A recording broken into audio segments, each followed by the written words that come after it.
All right, here we go. Okay, so Laura and I went to Georgia a week and a half ago, and we went to this event called Create26. We had never heard of it before.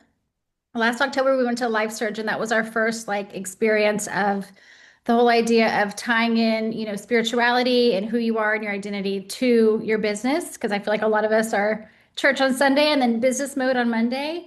And the whole concept of Create 26 was it's a whole life experience, right? If you are a great producer in real estate, but you're only doing that, you might not be a great wife, or you might not be a great mom, or you might not be great to yourself, right? And so they had these five topics of like faith, fitness, fun, finance, and family. That's a mouthful.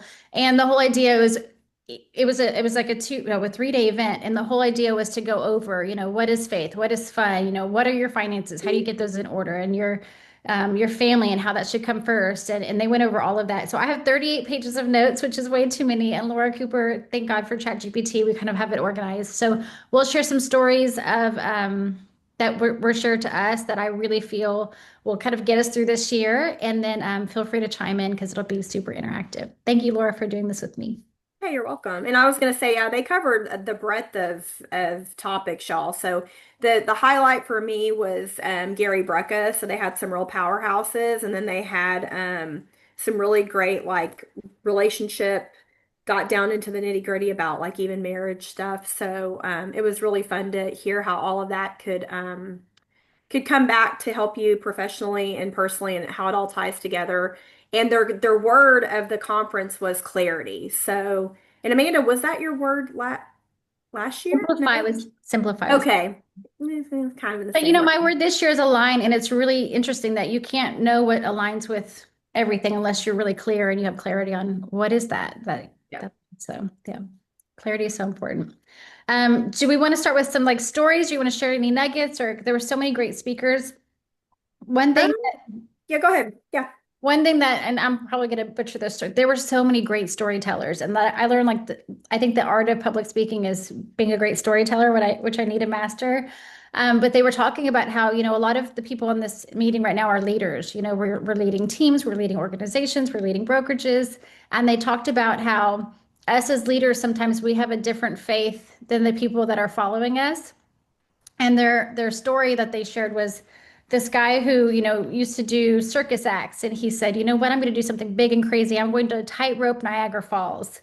And everybody's like, oh my gosh, we got to watch this crazy guy tightrope Niagara Falls. And he does it. And the whole audience cheers. And they're like, yo, you did it. We knew you could do it. You're so great. We knew you could do it. And he said, come back in 3 months and I'm going to have a bigger crowd. I'm going to do something different.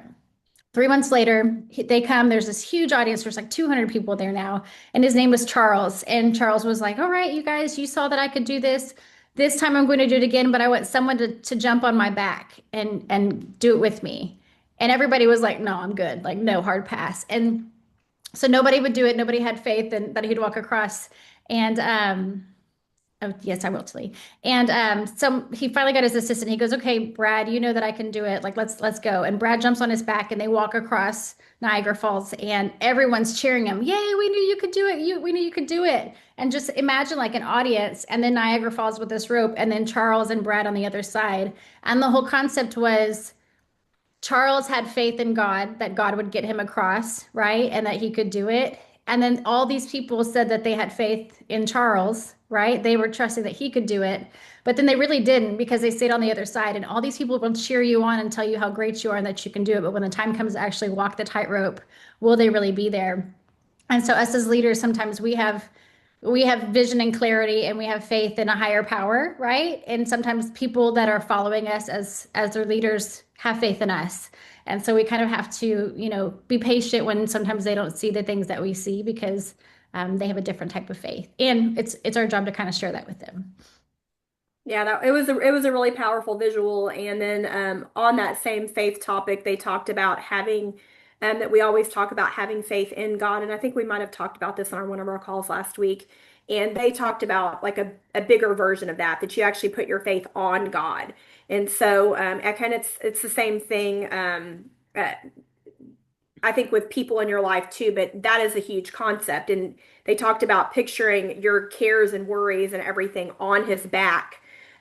which is to me a more visual and concrete concept. And that whole like footprints in the sand thing, right? Like he carried you sort of thing. And so that to me, those two things tie together. And that's a super common, super common parable or phrase or whatever you want to call it. So I think that's another one to just picture him carrying your load versus just putting your faith in him, which is just easy to say colloquially, right? Well, and we kind of, I have this like almost joke, but it's true. Like we go into a meeting and I'll be like, oh, I'm a little nervous. Like, I don't know why I'm a little nervous. When I always say we walk in like the good Lord sent us there, right? Like we're supposed to be here. We're meant to be here. It is what we are. But it's totally putting that faith on him. And even like with finances or, deals or things could go through or not go through or, things could line up or not. Like it's almost like a relief to know, if I do all the right things and control what I can control, that is what it is. Another story that they talked about, kind of putting things on your back, is one of the speakers. He, back in the day, I guess, had gone to prison and had a really interesting life. And he said, I was, working out with this guy, and he was this like basketball player, and he, was like going hard and going hard and going hard. And he was like from Haiti, and he was just like was so intense. He's like, I was like the best basketball player, and this guy, he was like, you're good. You're good. You don't need to go to the gym anymore. You're just working so intensely. And he said, why do you do what you do at the level that you do it? Like, I'm mind blown because you don't need to work that hard. And he said, do you see me? And he goes, yeah, I see you. He goes, no, do you see me? And he was like, yeah. And he took off his shirt, and the guy's like, oh no, he's going to beat me up or something. Like, this is crazy. And he turned around. He said, you don't really see me. And he turned around, and on his back, literally on his back, tattooed was his mom, his dad, his brother who had passed away, like his cousin that was incarcerated, his kids, like his whole family was on his back. And he said, everything that I do knowing that they're on my back, that I'm supporting them. I need to be strong enough for them. I need to be prepared enough for them. And the whole concept was, who's on your back, right? Like, who do we do what we do for? And then the next question was, whose back are you on? And I thought that was really powerful because, like, who could you really rely on to, like, have, be on their back, and everything that they do and every decision that they make and every action they take is, considering you. But then, like Laura said, if you didn't have anyone, that was okay because you're on God's back and you could put all of your stuff on him, which was a relief. But the visual of some guy having those tattoos and going, I need to be prepared. I need to be strong enough. I need to be, strong enough financially, emotionally, physically, all of those things. And then we all have, like, for me, I'm like, oh, I've got my kids on my back. That's an easy one. But when they ask whose back are you on, that's a much trickier one. Well, and that ties into that just made me think of from Life Surge and how they talked about like the guys with like wearing other men's jerseys, and this is like totally like relative for the Super Bowl just happening. And one of the things we talked about whenever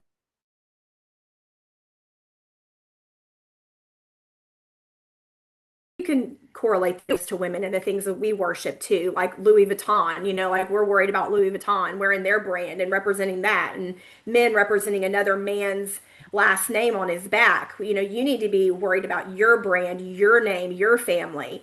And it's kind of the same concept, right? As I mean, this man had the power of knowing that he had his whole family tree that he was either responsible for and or that's like behind him. And I think that one of the notes I wrote down was faith requires specificity.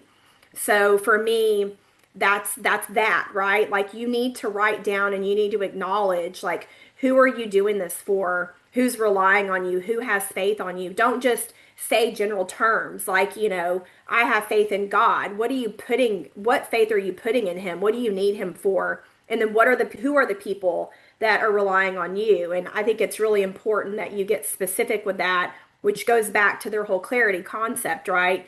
And to be general is not good enough, right? You really do have to dig down and take the time to name things, label things, and identify them, or else you're just kind of going about with like a general attitude, but you need to take the time to get that clarity and be specific.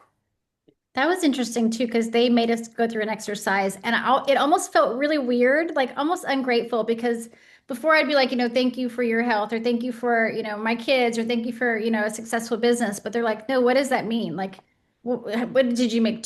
Are you asking for $2 million, $4 million? Are you asking for another house? Are you asking for your kids to learn how to ice skate? Like, and even if you're like not, I mean, most all of us I think are Christian, but even if you're into like the whole frequency thing and the inner, the universe thing, if you're not being hyper specific on what you're asking for and going, this is exactly what I want, and this is what I think even subconsciously, like being able to program that and tell yourself that. I think a lot of us are like, we want to do better and we want to be happier and we want some peace, but we don't really say, what is that for us and really break it down. So, a good homework for you when you get off this call is to say, what is it that you want and what are you thankful for and what are you asking for and how will you use that for good and how will that benefit others? And we had to get really specific. Well, and that they also, I have another note, the whole notion of if you aim at nothing, you'll hit it every time. Like, so your goal, you have to have specific goals, and they did make us give a number. So like if you're talking about your production or your revenue share, you need to name the goal, and you have to set your aim on that goal, because that way, even if you miss, you have to set big goals too. That was another thing. So that even when you do miss, you're getting way more than you would have if you would have just aimed for something general or aimed for nothing at all. Can I add something to that? Yes. Sure. It reminds me of a quote that said, I'd rather be, would you rather be a wandering generality or a meaningful specific?" Mm, I like that. Like, it's, do you want to be something significant or do you just want to be a wandering generality? Yeah. Be super specific. They even tied it back to like, the story of the when Jesus came to town in Nazareth and Bartimaeus, I think was his name, the blind guy, and he was like, Jesus, Jesus, like come save me. And everybody's like, oh, be quiet. And he kept like yelling, like he was unapologetically like loud, going, Jesus, like, hey. And then instead of Jesus going, oh, this is the blind guy, he obviously wants, I know what he wants. He said, what do you want me to do for you?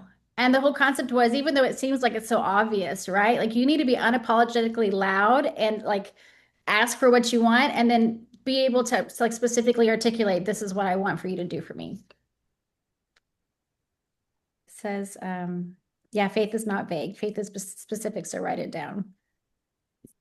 And then something else that I really loved is they talk about identity and they talk about how, we almost need to clarify our identity of who we are before we make those commitments of what our habits will be. So instead of saying, I'm going to cold call 40 people or I'm going to make, 3 coffee appointments a day or whatever your thing is, know who you are and what you stand for and what you're excited about and what energizes you. And once you have that alignment, some people on the Zoom, because we talk about it privately, like once you have that clarity and alignment, it removes all friction. All of a sudden, you don't have the anxiety of, oh my gosh, I don't want to do that. You're energized by it. And I really think that this year is about intentionally becoming and not accidental growth. Like really be intentional about who you are, what aligns. And then know that if you totally bomb it, like gap is not like a gap or a failure is not really a failure, it's information. And the more you avoid, messing up, the more your avoidance, your gap kind of widens. And I think that if you really own, hey, I messed up, or hey, that wasn't right, or hey, I need to realign, the tighter that gets, like you said, and then you know exactly what you can aim for. So I think a good miss, it's not a bad thing, is to miss and then realign and then hit the bullet eye. I'm looking through my notes. Yeah. I'm also thinking, kind of, you mentioned identity, and I think that that's a big concept. And I'm reflecting back on our success coaching training that we did. And one of the biggest moments for me that ties into that was, and I mean, I remember crying during this, was me realizing, so one of my biggest challenges is that I have always just said I'm a procrastinator. My mom was a procrastinator. I'm a procrastinator. And I've just said that. And in that success coaching session, I actually realized that I'm a doer and that I get things done and that I am a firefighter, but in that same vein, I really do jump into action and get things that are critical done.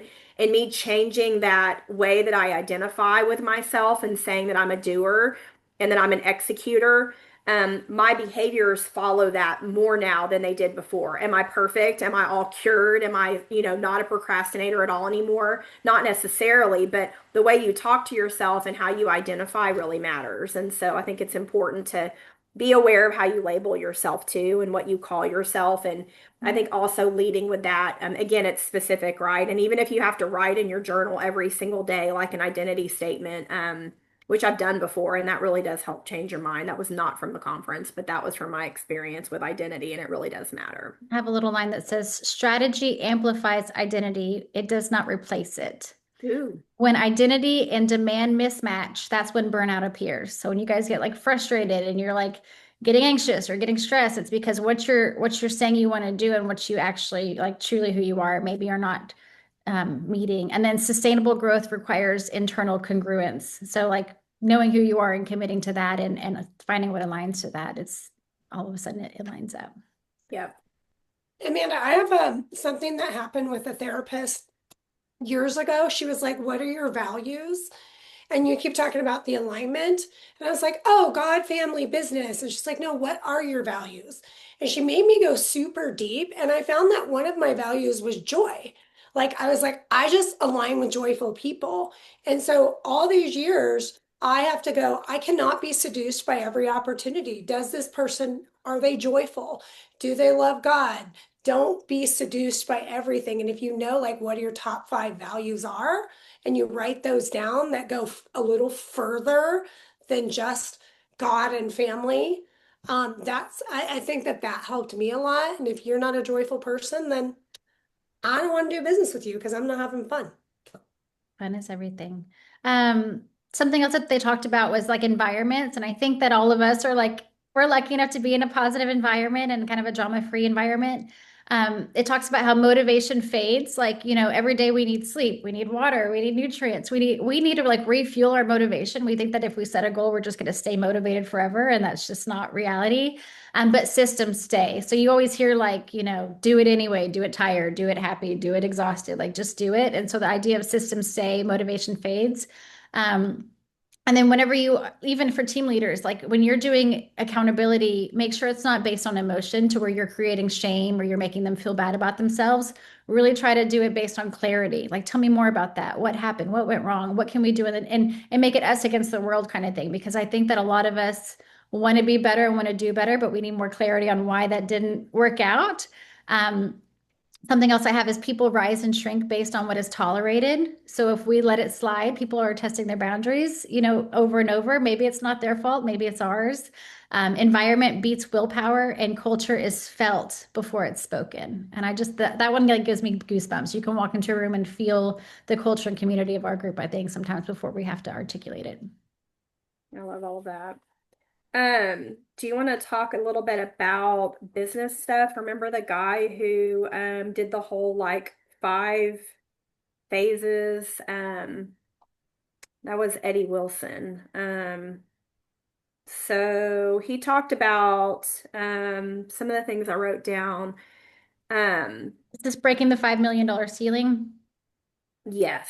Yes. So yeah, this guy flips businesses. He comes in, he builds them up, he scales them, and then he sells them. And the whole idea is, a lot of us can make $100,000. A lot of us can even scale and make $1 million, but very, very few of us, especially in the real estate industry, consistently break that $5 million ceiling. And he breaks it down in such an analytical way that you're like, oh, that seems simple. We can do that. We can totally go over that. That's a good one, Laura.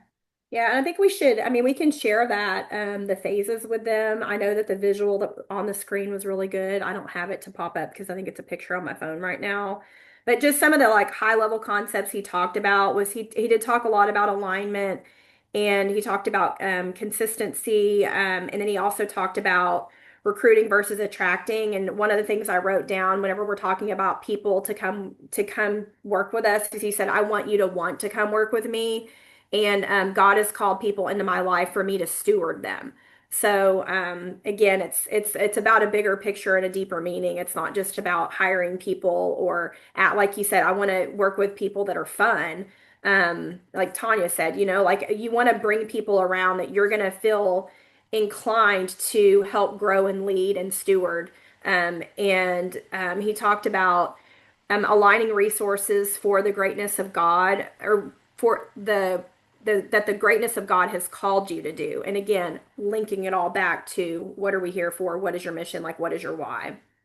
And the five phases, the first one is the startup. And what's cool and interesting, I had an aha, is in corporations, like a really affordable startup company is $150,000. Like that's your buy-in before you ever make money. And I'm like, ours is like $150. Like it's just Yeah. it's so, Yeah. and so many people are like, oh, I don't, real estate's, I'm gonna have to pay for my MLS and I'm gonna have to pay for this. It's gonna be $1,000 to start my business. People are paying six figures for their startup. So that was a huge perspective because I think that I'll stick to real estate instead of corporations. And then this, Yeah, go and ahead. he said that those are let businesses, you're in this phase when you're less than 1 year and that you have a predetermined amount of money and resources. Like you're kind of on like a fixed budget, right? I mean, it's not, We've all been in startup phase. It's normal. yep. And everyone, even the greats, start there. And then the second phase is perseverance. And that one is there's no really formal operators, there's no like sales and ops people. You are the owner, so you've got every hat on. You are doing your showings, you are writing your offers, you are doing your TC work, you are taking your own pictures, maybe. Like you are the everything. You have And lower. you don't have any formal documents or like operating systems or anything like that. You're just in the like you're in the weeds figuring it out. And what was interesting is he said the longer you're in this phase, the harder it is to get out of it. So how many of y'all are in that perseverance phase where you're writing your offers, you're showing your houses, you're doing your paperwork, yeah, so just be aware that the longer you're in it, the harder it is to get out of that. And that is you'll never hit that $5 million breaking point because you are the bottleneck in your business, which is hard because we're all control freaks, I feel like, or I am. But the Oh, next, go ahead. hold on. He said this is a phase people get stuck in, and why they get stuck, they don't have the organizational skills or they don't have the resources. To think about that. Yeah. The next one, which is where most of us, after where you graduate, get stuck in, is viability. And this is where you've got the right people in the right seats. You finally have an operating system. You've got your onboarding thing, your standard operating procedures, as Tanya would call it, your SOPs, your KPIs, all your stuff you've got it going on. It's duplicatable, and your key roles are hired and trained. And that sounds great, right? But just know that if it's duplicatable, we'll go into scaling next. Your Keeping. monthly operating expenses are covered with profit for at least 6 months. I wrote, and then but he asked at this point, what's your intellectual property, and can all of this be done if you're removed? So who else in the viability stage where you've got maybe a showing concierge, you've got your photographer out there, you've got someone to help you do your pictures, maybe you've got a buyer's agent, You're making money. you're making money, you're not super stressed.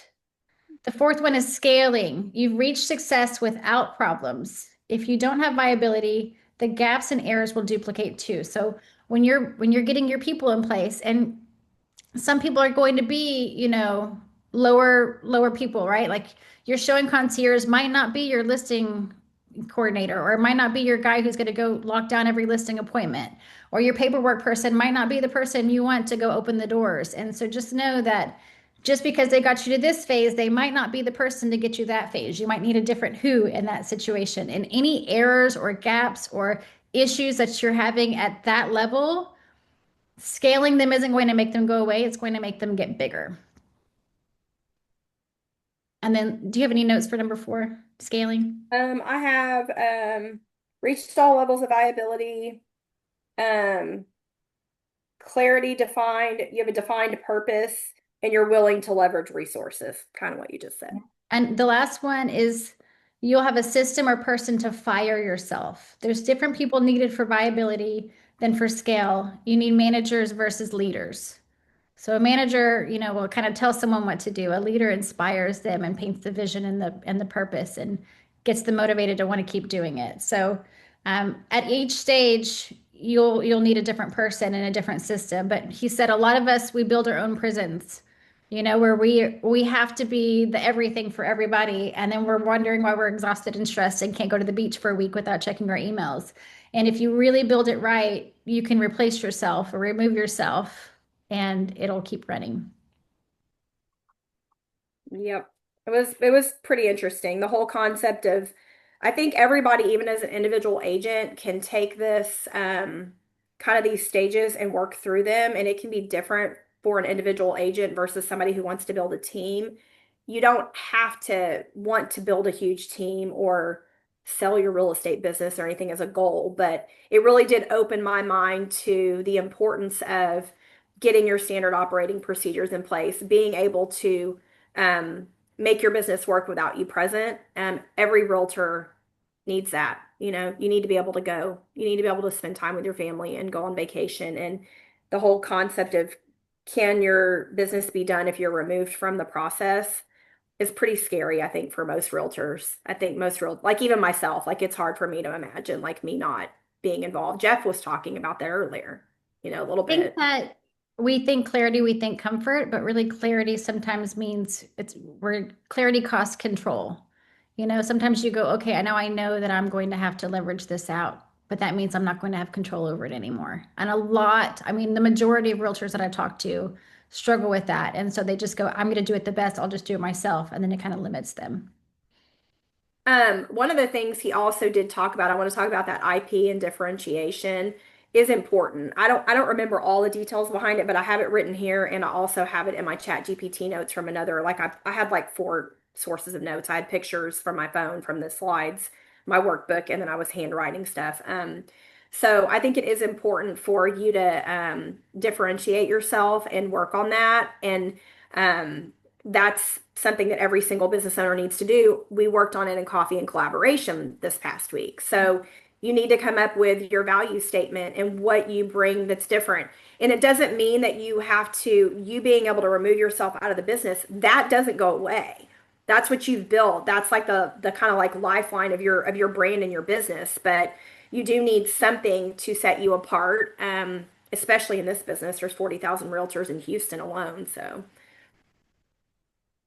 No, it was great. Actually, someone on here sent me a picture of theirs, and they're like, I'm keeping this in my purse to remind myself how incredible I am because I think that sometimes we know what we do and how good we do it, but we aren't able to articulate it. And I think the more you articulate it, the more you put it out there, the more you're like, oh, I should go on those appointments because I'm really good at what I do and they need me. So. yeah.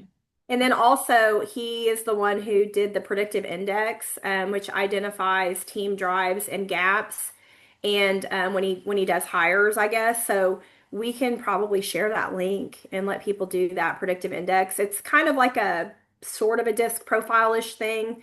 And then another note I had written down that he talked about when you're team building is build teams around alignment, values, or vision to reduce resistance and growth. Because if they're aligned with your values and your vision, then they're going to want to grow with you. They're not going to resist change and growth. They're going to be like, yes, let's do this together because they buy into your vision.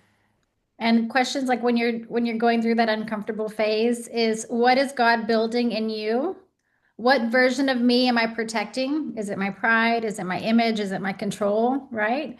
And then like what are you hanging on to? And then what am I really afraid of? Is it from a past wound? Is it from my current situation? Is it from movement? Like what are you afraid of? Because sometimes there was an exercise we did, and sometimes the habits that we have now are habits that we created 10, 20, 30, 40 years ago, right? Out of maybe survival mode. And they served a great purpose back then, but they're not really serving us now. And so to be able to have the best of what we need right now, we have to let go of some of those habits. Do you want to do that exercise? It made me bawl, actually. It did. And it wasn't even her. It was like the other guy. There were two guys in the Someone room. else. And it was just so good. I swear it's like business and therapy can go together. Okay, so y'all can do this like in your notes. But the whole concept is you're going to identify something that you use now that you don't really need anymore. And typically it comes from your childhood. And then you replace it with something that's going to be better for you.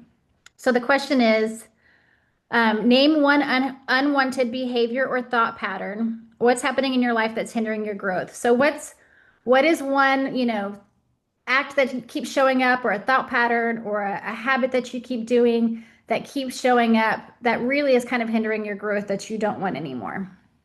Do you want me to do it with you? Yeah, you I'll okay. do it. I'll Okay. do it. We'll see if you can make me cry. Oh my gosh. Mine was control and I totally lost it. Well, I know what mine was. Mine was procrastination because that's always my thing. So Oh, that's okay. my thing. It's procrastination. Let's roll with it. Your unwanted behavior, okay, it's procrastination. Procrastination. And then the idea is when did that start showing up for you? Okay, so Laura, procrastination. How does it make you feel? Start with either does it make you feel happy, sad, angry, afraid? It makes me feel stressed out and I would say probably, I think stressed out is the word. Like it just makes me feel stressed. So you keep doing it, but it makes you stressed Yep. and it's no longer serving you anymore. No. Okay, so think back, and you guys all do this with your topics.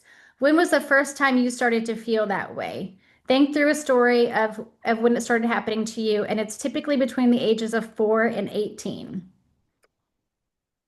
So I can remember my mom, like different things, nothing necessarily too specific, but I remember her like gonna bring me lunch at school and then she would get there and lunch would be like halfway over, or like I had a project that was due and I would wait until the last minute to get it done. Like I've done that since I can remember, like literally working on a school project even in probably like seriously like fifth, sixth grade, and I'm like staying up till 1 o'clock in the morning doing my project. So it's been happening forever. Do you think that, Yeah. I mean, because it was modeled by your parents, you just thought that was normal, or do you think you thrive on that stressful environment? um I think that it was not instilled in my household like to do things, like get things done. What it wasn't modeled and it wasn't enforced. Was it kind of like chaotic? Do you feel like that was like a normal hurry up and Ye- do it environment? Yeah, yeah, a little bit. Yeah, And maybe that is comforting in some conscious way. probably. Okay, so what would change in the way you experience your life, relationships, or leadership if you were to change that? If you just quit Um, procrastination, started doing things on time. I would feel more in control and I would feel like just less chaotic. I would feel more responsible. Responsible is an interesting word. Mhm. Oh. Yeah, Okay, more in control, less chaotic, more peace. absolutely. How does that feel? It feels good.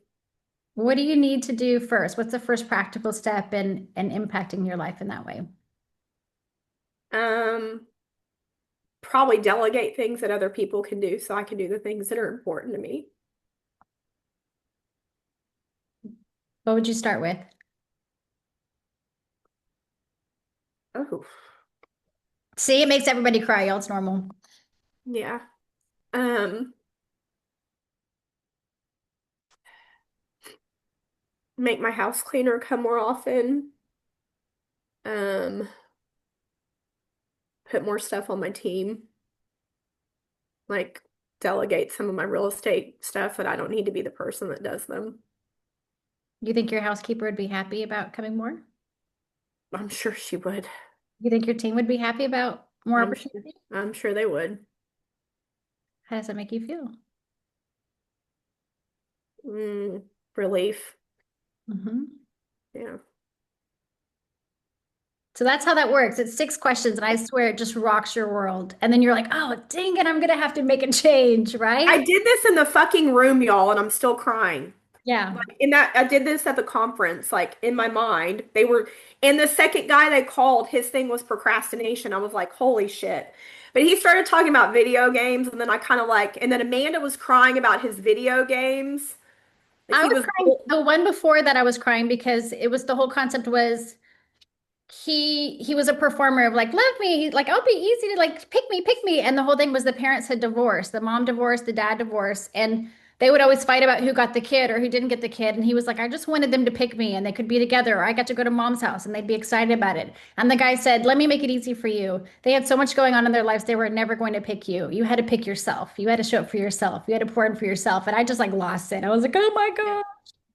yeah. And Because if you and he also like, he said he felt like his parents didn't include him in the decision, like for where he was going to go. And that ended up correlating back to him like not including his wife in, I think, the decisions about where his business was going to go. And, one of his solutions was, I'm going to go away. I'm going to sit my wife down and we're going to talk about this and we're going to make a plan for my business together. And he's going to empower her because it was funny. He was like treating his wife the same way he felt like his parents treated him in a way. So it's really interesting. And I guess it's probably the same thing with me and I don't, I don't necessarily take away from that I blame my parents. It's just it is what it is, y'all. Like my mom was doing the same thing I do. She was putting out fires. She was taking care of the things that, the big things that needed to get done. Nothing really important was ever, it's not like I was ever like forgotten at school or anything. Like she didn't pick me up. What's interesting is you lived it, you felt it, it programmed your nervous system. And then you also tend to not only just have that like subconscious thing happening, but now I also verbalize and reinforce that that's who I am. And it's really, it's jacked up. I mean, it's just crazy because I know it. But the thing is like me going through this experience I just went through, I can promise y'all that I am going to be more productive. I may not be perfect. It's not going to heal me like instantly, but if I would have more, I think, overt conversations about this topic and just make it more in my conscious versus subconscious, I would probably start behaving different as I shifted my identity about who I am around this topic. So Yeah. if anybody wants to do this exercise with Amanda and I, you just text us because we love it. Yes. And I think things are hard until they're not hard. And the more we like, it's almost like conditioning yourself. The more you talk about it and the more you put it out there, the more normal it is. I have Yeah. notes that say surrender, release the past, release the version of you that cannot go forward. It's holding you back. Build, align the future with values and missions that multiply impact. Don't just ask God for the blessing, ask God for the building. We're building things like of ourselves. God, please help me build into the person that can handle, a big company or a big group or big organization. And so I think we've got to break a little bit of the past off to be able to move forward. We won't do the whole exercise with you and make you cry, but does anyone have like an aha that they had of, oh my gosh, thanks, mom. Like now I know why. I'm just kidding. But now I know why I do what I do. And maybe it doesn't serve me anymore. Maybe it was exactly what I needed when I was, in that situation, but maybe not anymore. Nobody wants to cry with me. Blame you. I don't blame. I lost it. Yeah. I so I actually did some kind of, I don't necessarily know if it was like therapy or anything like that with someone I met through my NIA group, and they like they dug real deep and everything like that, and it was like at the very end they're like, oh, you're scared of being a bad mom, or you're scared of doing something like that, and it like, yes, it's things that come from when we're very, very young, and we make it up in our mind that we are these things and we hold on to it. But it's better to release it because it's like, I'm not a bad mom. I know I'm not a bad mom. Like, I'm not those people that, I was sitting there crying at the door waiting for my dad to come home or anything like that. So it's like, I'm not that person. I have to let that go. And it was just an interesting training. So it's like I completely understand where you guys are coming from. It's like I'll sit here and sob. So I Yes, can't. just release it Well, kind of thing. and I also want to say too that like I've been to a lot of conferences, seminars. I've been to like a little weekend retreat thing, like where I was in a room with people in my 20s that were arranged from, things that I've been through, things that weren't as serious or bad or however we label things to like, women and men who had been through extreme abuse. And I know that that's applicable to a lot of people in the world, a lot of the people that we know. And I just want to also say that it can be that bad, but it can also be just like what seems like normal stuff, like this is just, it's not that big of a deal. It's just, and it can really change your life. I mean, just, you might have been abused as a child, but then you might not have a problem with that every day in your business per se. It could be something simple, but it's identifying what is holding you back or what are the things that you have room to work on and being willing to identify them.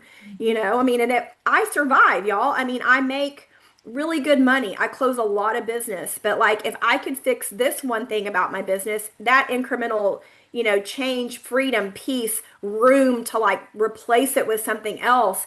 Can you imagine? I mean, going back to the whole levels of the business, like it's crazy. I mean, am I stuck at level 3 because I have this procrastination problem? Like I could delegate. And it's funny because you don't always link the two concepts together. Procrastination and delegation don't really naturally come to mind together, but now they freaking do. So do the work, do the thing, do it. That was so powerful. Thank you. Yes, yeah, Sarah, we talked about that when when we talk about like, what do you want and why do you want it and what would it give to you and what does that mean to you? Typically, they're like, oh, I want a backyard. By the end of it, they're like, I want a backyard because I want my kids to play because when I was a kid, I didn't have this or I got that. And at the end of the day, I'm a great parent because I bought the house with the back. Like it always is so much deeper. So when you're talking to agents that you're interviewing for your team, you're building your organization, you're talking to your clients, your buyers, your sellers, realize that we all have a filter. So we might all get the same information, but we're filtering it through our childhood stuff or our work stuff or our experiences. And so try to be patient and maybe reframe and go, what I'm hearing you say is this, or what I'm understanding is this is really important to you, or I think that you're meaning this because of this is important to you. And try to reframe it because like for me, I'm like procrastination is not a thing for me. I don't get it. I don't understand it. And so I'm, moving on to the next thing. But for Laura, it was so impactful and meaningful. Like she was emotional about it. And for me, it might be a control thing. I don't even use cruise control. Like that is like such a thing for me. And for Laura, she'd be like, that doesn't make sense. So just realize that all of us have a filter that we're filtering information through and just be compassionate because a lot of them haven't released whatever that is. And it's totally normal. So one of the or two of the notes I have written down related to this are you don't fix behavior with tactics first, you fix the story plus the beliefs underneath it, which is interesting. Jeff's coach had a saying the other day that I really liked. It said, when you see someone drowning in a swimming pool, that's not the time to teach them how to swim. Mm. Like you need to jump in and save them, right? And like, have some compassion and don't be like, why you got yourself in this situation. I told you not to, yada, yada. Like that's not the time and place. Like have some compassion, jump in, save them, and then you can teach them how to swim. I really liked that. Okay, some more notes that I have. Compassion stills or comparison stills clarity. So like don't compare your chapter 2 to my chapter 45, right? Because we all have different things and different, we're right on time. God's timing is perfect. Stay focused on whatever your assignment is and don't ever like go, okay, she's a good leader here, but she's not a good leader there. And then busy is not aligned. And so if you're really, really busy, but you're like burnout or you're not getting results, come talk to us because sometimes busy is just busy and it's not productive. Sometimes having less activity and more intention and more alignment of, okay, you're going to help me do this and having your who's in place, that clarity will drive your momentum. So, God, we have too many notes. Oh my gosh. Something else, Hold on. This is I don't, this is not on that topic, but I have to say this one. If you don't address the internal dysfunction, you'll recreate it in your employees' marriage and leadership. hmm. Yeah. Yeah, so don't fix it for you, fix it for your kids and your team. Yeah. Jeez Louise. And there's a difference between shame and guilt too. They talked about that. So shame is I am something wrong, and guilt is I did something wrong. Mm. Yeah, so there's a clear like differentiation around that. I want to spend the last bit of time before we open up for questions to talk about the guy who ran the Ritz-Carlton. Yeah. He was my favorite. Oh my gosh, this little German man. And what's so funny is you see little old men, like really old, like he's probably in his 80s, 87, I think. And you're like, oh, they're old. Like they're old. You just brush them off, right? Now every time I see a little old man, I'm like, I wonder what nuggets he has, what life experiences and like aha moments can he share because they're just full of so much knowledge. And he was hired by the Ritz-Carlton and he traveled all around the world to create excellence, to make it be what it is today. And he talks about, I don't even know if I need to find my notes, but he talks about how he would onboard people and he would say, most people hire you because you have a function that you need to serve, right? You're the dishwasher or you're the front desk and your function is to say hello or whatever. And he said, chairs are functional. You're not a chair. I'm not hiring a chair. I don't need you to be a function. I need you to be a part of my dream and my vision. And will you be a part of my dream? My dream is to be excellent. I want to be the world's best in hotel management and in hospitality. And he would tell these people, even if they're minimum wage earners, that just wash the dishes, he's like, I don't want you to come here to have a job. I want you to come here for excellence. I want you to feel so proud in the work that you do and really pour into the people and be excited about knowing that you're part of my dream and I'm trusting you with that. And he said it was incredible because people wouldn't quit him, people wouldn't leave him, people wouldn't half-ass their jobs because they wanted to be excellent at what they did. And I told Laura, I was like, we should use that every time we bring on an agent. Like every time someone joins our team, what does excellence mean to you? What is your dream? And really do that rather than, hey, you're going to call 40 people a day and you're going to go open the doors, or your function is to do the paperwork. I think that sometimes we get so transactional in, hey, you're my leverage, right? That we forget that these are real humans that could really be a part of our dream and our community. And it's so much bigger than that. Yeah, I think it's important that they buy into your vision, and he framed that totally different than I've ever heard it before. I think I mean it's kind of like our group, I would say that. I think even like y'all putting the word legacy in our organization makes it feel like you're part of something bigger. And I think that's pretty impactful. He says Trying to find every my action in meeting must serve our higher purpose for all involved. And so every time he does something, he says, is this good for our owners? Is it good for our agents? Is it good for our clients? Is it good for the society? Is it good for our community? And if the answer is yes, then we need to do it. And we need to do it at a really high level because it's important. We're all here to be servants. The people we serve will be proud and thankful because we are exceptional. He also asks all the time, would God approve of this? I love that. I think Yeah. sometimes we think, oh, we're too good to do that, or we're too busy to do that. But he really breaks it down to we're all servants and we're here to do the greater good and to serve a higher power and to have a better purpose. And the things that we do are way more than just a paycheck. We're helping families and their kids and their school districts and so much more than that. The lenders are involved. There's so many people that are involved in a transaction that we forget how much of a big impact it's actually making. It's way more than just a sale. Let's see what else. They talk He about, just go ahead. he talked about excellence a lot, creating excellence for the customer. Come here to create excellence. Do not come here to work. Come here to create excellence. And they talked about, even let's say, I don't know, Coca-Cola, right? The whole concept was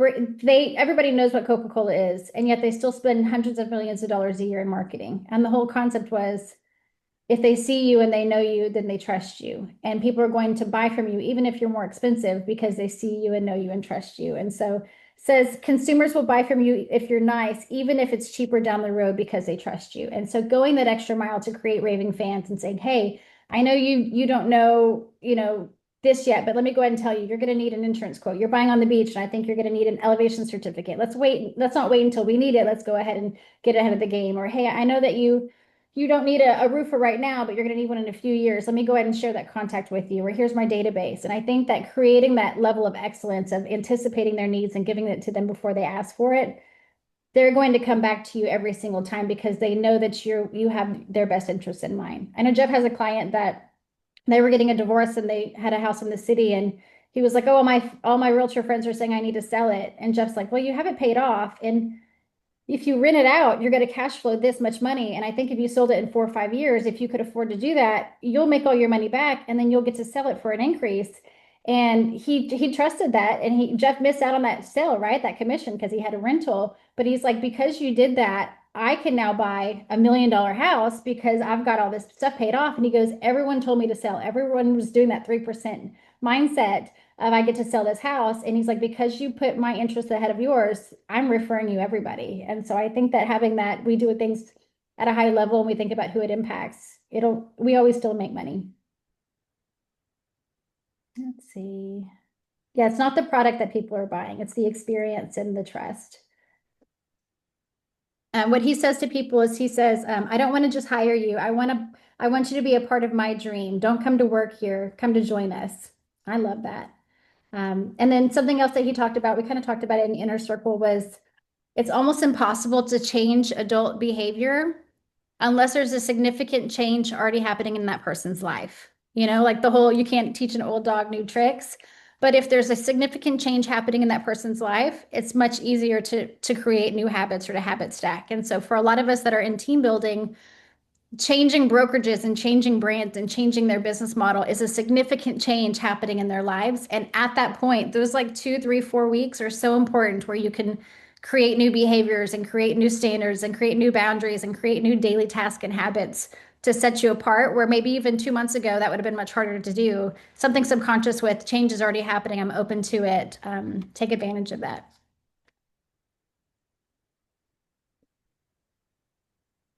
We're teaching behavior. So many. There's like seven other people we didn't talk about. So we didn't talk about the marriage people, which was really cool.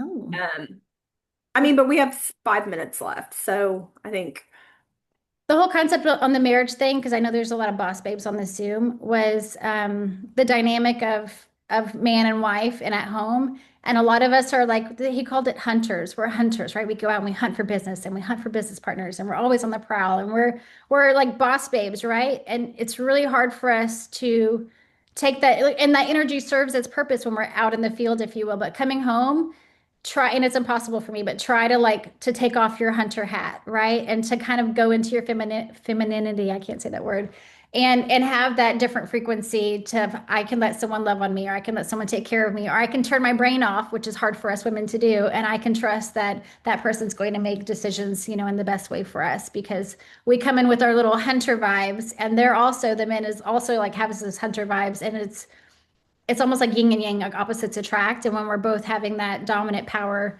vibe, it just doesn't work, which is a hard one for a lot of us, I know, but something to be aware of. yeah.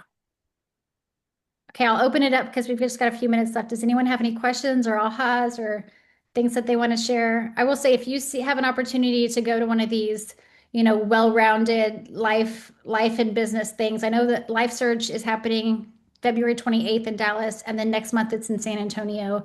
We're going to the one in Dallas, by the way. It's been a game changer, just very energizing.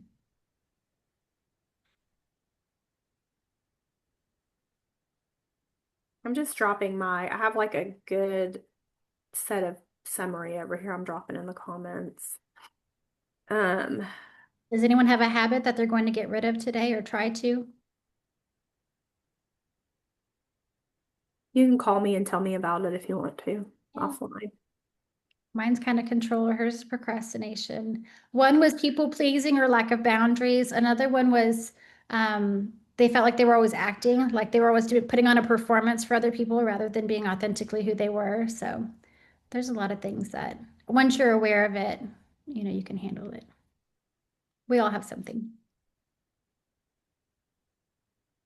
Awesome. Well, if you think of anything or you need anything, oh, thank you, Tashima. Um, Reach out to us. We will absolutely do that one-on-one with you and help you. It's really interesting. At the event, you could almost see them like, like take this big breath of air, and it was almost them like physically releasing whatever that was. So it's amazing how our bodies hold on to stuff, and it's yeah, we're capable of incredible things in sales and leadership and mentorship. So I'm so thankful that y'all are in our group. We will see you next Tuesday. Happy Valentine's Day is coming up. Yeah, thank you for everything, and we'll see you soon.